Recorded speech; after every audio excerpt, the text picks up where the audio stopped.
Good morning everyone. आप आज की इस वीडियो में आप सभी का स्वागत है। आज हम पियाजे के संज्ञानात्मक विकास से संबंधित कुछ प्रश्न हैं, 5 प्रश्न हैं जिसके विषय में हम चर्चा करेंगे। चलिए देखते हैं। पहला प्रश्न है, पियाजे की निम्नलिखित में से किस कल्पना में महत्व को कम आंका गया है? पियाजे क्या कहना चाह रहे हैं? पियाजे इस क्वेश्चन के माध्यम से ये बताया गया है कि कौन सी ऐसी चारों विशेषताएं हैं जिसमें से कल्पना का कोई महत्व नहीं है। पहला ऑप्शन क्या है? जैसे मान लीजिए संज्ञानात्मक क्षमताएं या भाषा या सामाजिक अन्योन्य क्रिया का किसका महत्व नहीं होता कल्पना में।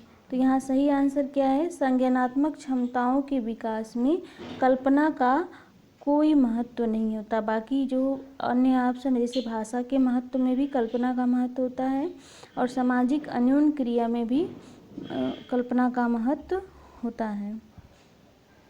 नेक्स्ट क्वेश्चन देखेंगे हम लोग। जीन पियाजे के अनुसार संज्ञानात्मक विकास के निम्न चरण हैं। जीन पियाजे के अनुसार संज्ञानात्मक विकास के निम्न चरण हैं। आप लोग पढ़े हैं संज्ञानात्मक विकास की 4 अवस्थाएं होती हैं। पहली अवस्था संवेदी प्रेरक अवस्था होती है जिसको सेंसरी मोटर स्टेज कहते हैं। दूसरी है प्री ऑपरेशनल स्टेज और तीसरा है कंक्रीट ऑपरेशनल स्टेज और चौथा है फॉर्मल ऑपरेशनल स्टेज। तो इन चारों अवस्थाओं में कौन सा ऑप्शन है? तो यहाँ आप देखेंगे ऑप्शन दिया हुआ है कि पहला क्या है कि संवेदी प्रेरक अवधि चरण, यही इसका सही आंसर है। ये पहली अवस्था है। नेक्स्ट क्वेश्चन हम लोग देखेंगे। पियाजे के संज्ञानात्मक सिद्धांत में समाहारी परिचालन अवस्था की उम्र क्या है? देखिए यहाँ पर दिया हुआ है समाहारी परिचालन अवस्था। पहले तो हमको ये पता लगाना होगा कि समाहारी परिचालन अवस्था कहते किसको हैं। तो यहाँ अंग्रेजी हम नहीं, यहाँ पे अंग्रेजी में नहीं लिखे हैं, लेकिन समाहारी परिचालन अवस्था कंक्रीट ऑपरेशनल अवस्था को कहते हैं, जिसकी अवधि क्या होती है? जिसकी अवधि 7 से 11 वर्ष तक होती है। ये तीसरी अवस्था होती है। इसके बाद औपचारिक अवस्था शुरू हो जाती है।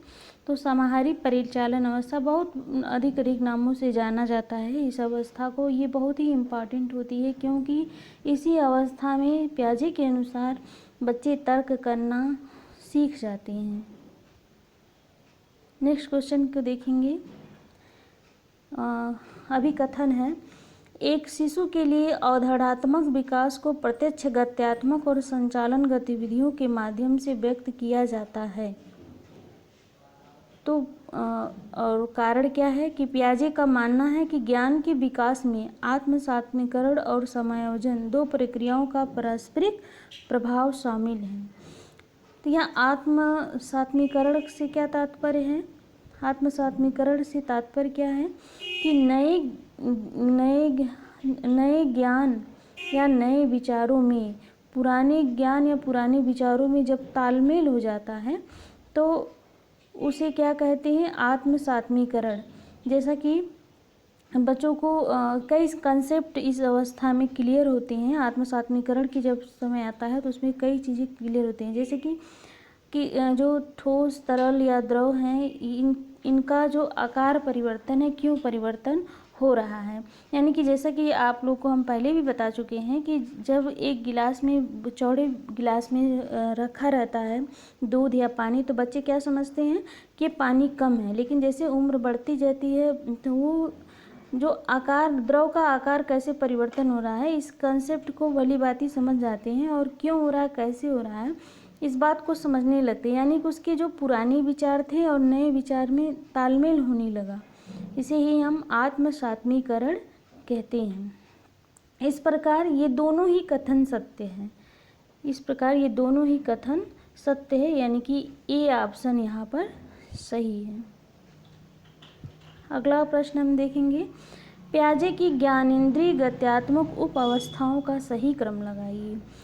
पियाजे ने मुख्य 4 अवस्थाओं के बारे में बताए हैं, वो अभी हम पहले आप लोगों को बताए हैं।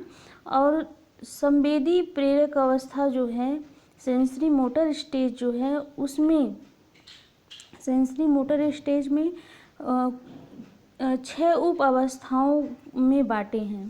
पियाजे जो है सेंसरी मोटर स्टेज को 6 उप अवस्थाओं में बांटे हैं और उसी का क्रम लगाना है आप लोगों को कि मतलब पहले कौन आया है। तो पहले क्या आती है, प्रतिवर्त अवस्था, जिसको अंग्रेजी में कहते हैं रिफ्लेक्स स्कीम। जैसे कि पहले ये आता है, ठीक है, रिफ्लेक्स स्कीम। इसमें होता क्या है, बच्चा जो है प्रकाश को देख करके शिशु क्या करता है, आँखों को बंद कर लेता है, मतलब रिफ्लेक्शन के प्रति उसकी प्रतिक्रियाएं होने लगती हैं। दूसरी अवस्था कौन है,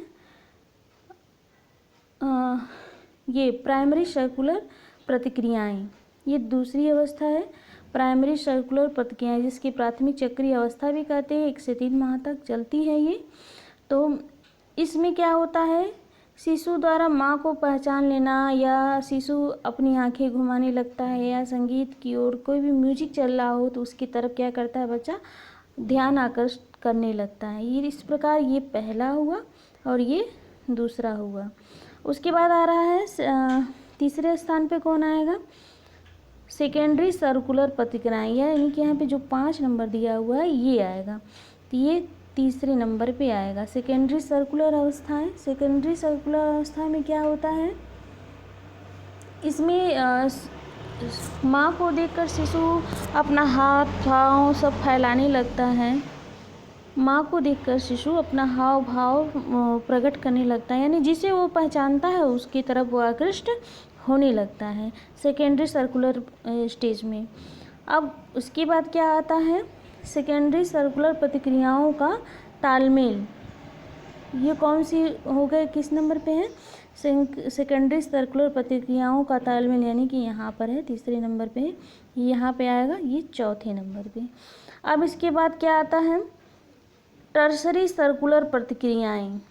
टर्सरी सर्कुलर प्रतिक्रियाएं, इसको द्वितीय चक्रीय प्रतिक्रिया का समन्वय भी कहते हैं। ये अब इस पे आएगा 4 हो गया, ये हो गया 5वें नंबर पे। अब लास्ट बचा है मेंटल रिप्रेजेंटेशन। ये अंतिम अवस्था होती है, सेंसरी मोटर स्टेज की अंतिम अवस्था होती है मेंटल रिप्रेजेंटेशन। इसमें बच्चे क्या करते हैं, छोटे छोटे वाक्यों को बोल लेते हैं, कविता याद कर लेते हैं, नए पुराने वस्त्रों में भेद करने लगते हैं, बताने लगते हैं कि नहीं हमको नया ही कपड़ा चाहिए। इस तरह से हमारा जो यहाँ ऑप्शन है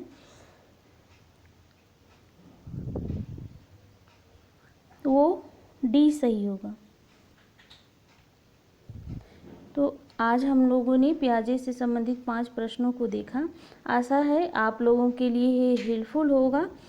और कुछ प्रश्न अभी और बचे हुए हैं। देखिए कुछ प्रश्न तो इजी होते हैं, जैसे मान लीजिए कि संज्ञानात्मक विकास सिद्धांत को किसने दिया है, तो ये तो सीधे सीधे ब्याज दे देंगे कि पियाजे ने दिया है। इसके अलावा कि कितनी अवस्थाओं में बांटा गया है, तो अवस्थाएं 4 होती हैं, यही एक प्रश्न बन जाता है। इसके अतिरिक्त भी कुछ हमको लग रहा है 4-5 प्रश्न ऐसे हैं जिनको आप लोग को बताना आवश्यक है। हम कल के वीडियो में इसके 4-5 प्रश्न और ले आएंगे। आज के लिए बस इतना ही। अगर आपके लिए ये वीडियो हेल्पफुल लगा हो तो आप लाइक कर सकते हैं। Thank you.